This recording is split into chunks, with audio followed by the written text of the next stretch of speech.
இன்றைய தினம் நம்ம பார்க்கக்கூடிய கொஸ்டின் பாத்தீங்க அப்படின்னு சொன்னா, இந்தியாவின் முப்படைகளின் 3வது தலைமை தளபதியாக பொறுப்பேற்றுள்ளவர் யார்?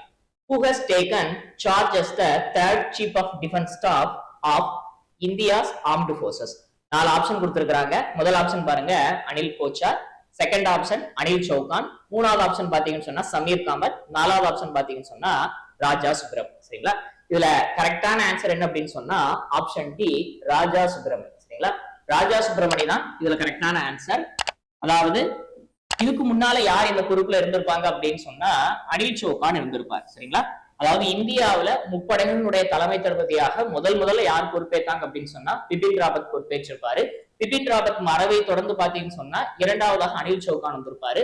இப்ப அனில் சௌகானுடைய பதவிக்காலம் நிறைவடைந்தது தொடர்ந்து இந்திய ராணுவத்தினுடைய முப்படைகளுடைய 3வது தலைமை தளபதியாக தமிழ்நாட்டை சார்ந்த ராஜா சுப்ரமணி பொறுப்பேற்றிருக்கிறார் அப்படிங்கிறது குறிப்பிடத்தக்கது. ராஜா சுப்ரமணி சற்றேறக்குறைய 40க்கும் மேற்பட்ட ஆண்டுகள் பாத்தீங்க அப்படின்னு சொன்னா இந்திய ராணுவத்துல ஒரு பணி அனுபவம் வாய்ந்தவர். குறிப்பா சீனா மற்றும் பாகிஸ்தான் போன்ற விவகாரங்கள்ல ஒரு நுண்ணிய அறிவார்ந்த ஒரு நபர் தான் யார் அப்படின்னு சொன்னா ராஜா சுப்ரமணி. அவர் தான் தற்பொழுது இந்தியாவினுடைய புதிய முப்படைகளினுடைய 3வது தலைமை தளபதியாக பொறுப்பேற்றிருக்கிறாரு.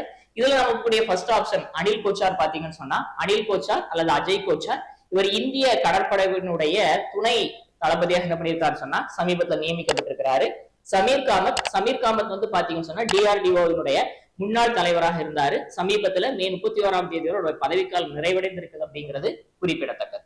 இது போன்ற இன்னும் மேலதிகமான பல்வேறு தகவல்கள் நீங்க தெரிந்து கொள்ள மறக்காம நம்மளுடைய டாப் CA 360 சேனலை சப்ஸ்கிரைப் பண்ணுங்க, ஃபாலோ பண்ணுங்க.